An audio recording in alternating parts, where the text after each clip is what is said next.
Om Swastiastu. Perkenalkan, nama saya Pandi Dharma Suta dari Prodi D3 Dina Elektro.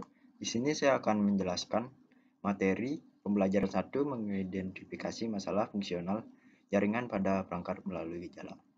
Yang pertama ada tujuan kegiatan pembelajaran. Peserta diklat mampu mengetahui jenis-jenis gangguan pada perangkat jaringan. 2. Peserta diklat mampu mengetahui performa dan kondisi perangkat yang terhubung jaringan. Kemudian, uraian materi 1. Mendiagnosa permasalahan perangkat yang tersambung jaringan merupakan pekerja yang harus dilakukan oleh administrator jaringan.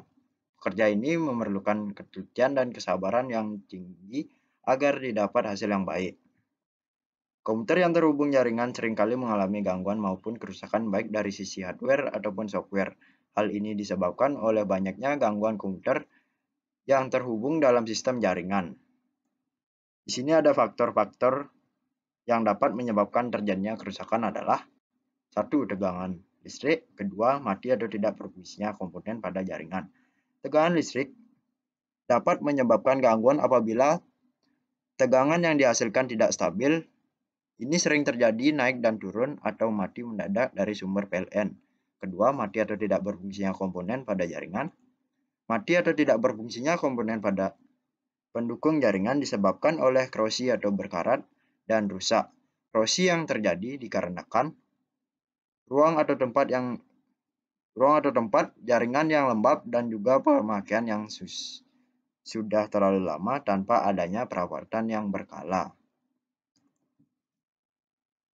Dan dalam sistem jaringan LAN, sering kita menyebut permasalahan yang menyebabkan seluruh atau sebagian jaringan terganggu disebut jaringan dalam kondisi down. Down dalam jaringan bisa kita artikan sedang turun atau tidak bekerja secara maksimal. Di sini ada indikasi kerusakan pada masing-masing komponen dapat diuraikan sebagai berikut. Pertama ada server. Server adalah komputer yang biasa difungsikan untuk menyimpan data atau sistem operasi berbasis network atau network operating system. Berisikan daftar user yang diperbolehkan masuk ke server tersebut. Kemudian ada workstation.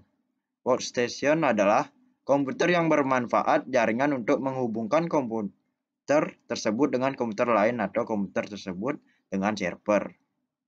Kemudian hub atau switch. Hub atau switch merupakan terminal atau pembagian signal data bagi kartu jaringan atau network card. Kemudian network interface card atau kartu jaringan. Sebuah kartu jaringan atau LAN card yang terpasang pada sebuah komputer server maupun workstation sehingga komputer dapat dihubungkan ke dalam sistem jaringan. Kemudian kabel dan konektor. Kabel dan konektor merupakan media penghubung antara komputer dengan komputer lain atau dengan peralatan lain yang digunakan untuk membentuk jaringan. Di sini dibagi dua, ada jenis kabel serat optik menggunakan konektor SC dan ST. Itu ada gambarnya. Dan yang kedua, ada jenis kabel UTP dengan konektor RJ45. Di sini ada gambarnya. Yang ketiga, jenis kabel koaksial dengan konektor BNC. Di sini ada contoh gambarnya. Nah, dalam sistem jaringan LAN,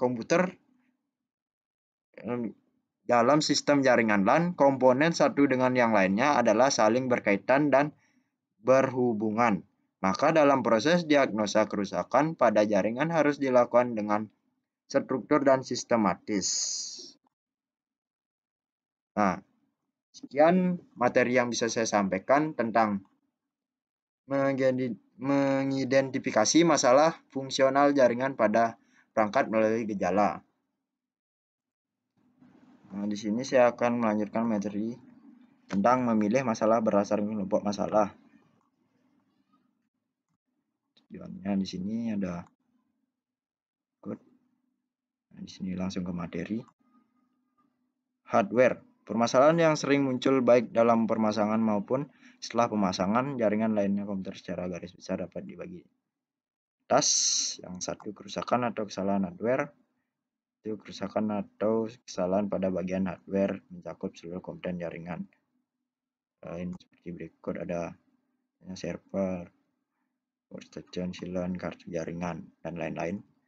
Kemudian kesalahan software. Kesalahan bagi software berhubungan dengan kesalahan bagaimana settingan dan konfigurasi jaringan yang berkaitan dengan sistem operasi, baik pada komputer server maupun komputer workstation atau silon yang digunakan. Kemudian kerusakan atau kesalahan hardware. Kerusakan atau kesalahan hardware yang sering terjadi adalah pada network interface card atau kartu jaringan dan pengkabelan dan konektor. Kemudian misalkan komponen dapat fungsi sebagai rusak. Ada sebagai berikut: network card atau kartu jaringan secara fisik untuk mengenali bahwa kartu jaringan tersebut sudah aktif atau tidak. Kemudian ada pengkabelan dan konektor. Pemilihan media komunikasi menggunakan kabel sebagai penghubung antara komputer merupakan media yang cukup ideal dibandingkan dengan media lainnya seperti RF atau radio frekuensi atau IR infrared atau jalur telepon karena murah. Kemudian sini ada dan kabel tin cord seperti berikut. Sini ada contoh-contohnya.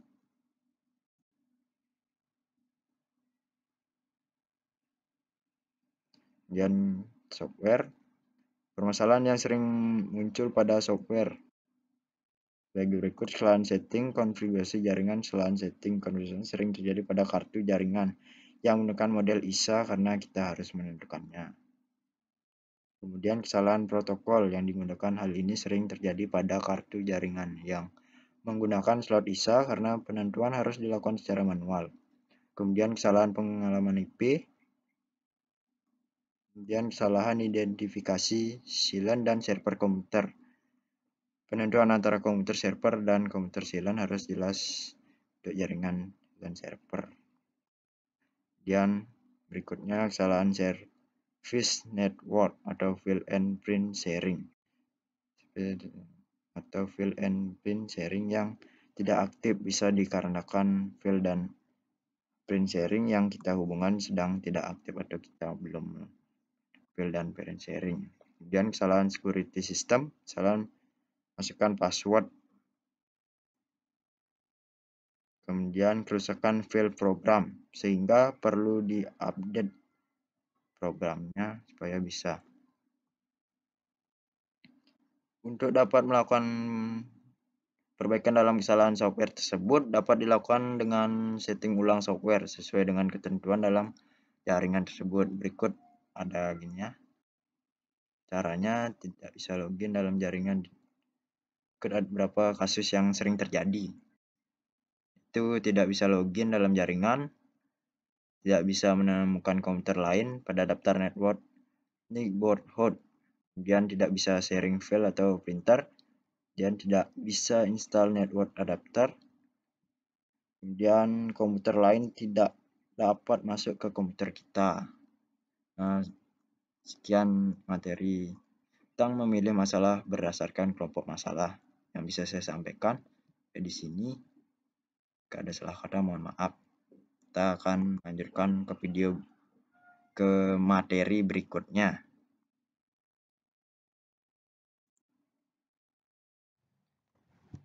Berikut adalah materi mengisolasi permasalahan. Ini ada tujuannya dan kegiatan belajarannya. Kita lanjut. Uraian materinya. Mengisolasi permasalahan merupakan tindakan yang dilakukan untuk mencegah hal-hal yang mengakibatkan lebih fatal dalam jaringan. Pengisolasian permasalahan secara hardware. Tindakan pengisolasian kerusakan yang disebabkan oleh hardware harus dilakukan dengan cara yang terstruktur dan sistematis. Tindakan pertama yaitu mengisolasi kerusakan pada kartu jaringan. Tindakan pengisolasian dapat dilakukan dengan cara melihat indikator pada lampu kartu jaringan tersebut. Jika kartu jaringan dalam kondisi yang atau bekerja baik, maka mampu menyala dan terhubung dengan jaringan komputer yang lainnya ataupun dengan hub atau switch. Kemudian yang kedua, tahapan kedua yaitu mengisolasi permasalahan pengkabelan dan konektor. Tindakan pengisolasian untuk pengkabelan dan konektor terdapat perbedaan antara model coaxial dan dengan konektor BNC dan pengkabelan UTP dengan konektor RJ45. Ini gambarnya contohnya.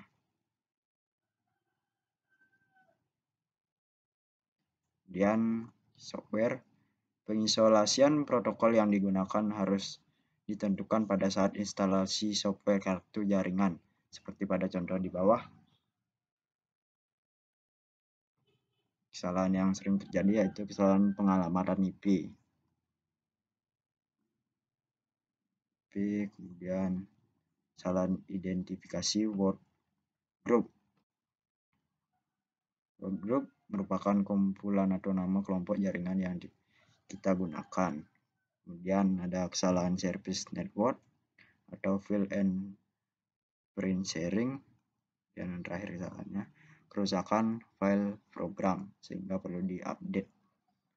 Dan kasus yang sering terjadi disebabkan oleh sistem operasi networking, yaitu tidak bisa login dalam jaringan, tidak bisa menemukan komputer lain pada daftar network neighborhood, kemudian tidak bisa sharing file atau printer, kemudian tidak bisa install network adapter, dan terakhir komputer lain tidak dapat masuk ke komputer kita. Nah, pengisolasian dan pengecekan kesalahan harus dilakukan satu persatu dengan teliti sesuai dengan ketentuan yang telah ditetapkan pada jaringan tersebut, diantaranya memberi nomor IP dan subnet match pada protokol yang digunakan. Nah, sekian secara singkat yang bisa saya jelaskan tentang pengisolasian permasalahan. Jika ada salah kata mohon maaf.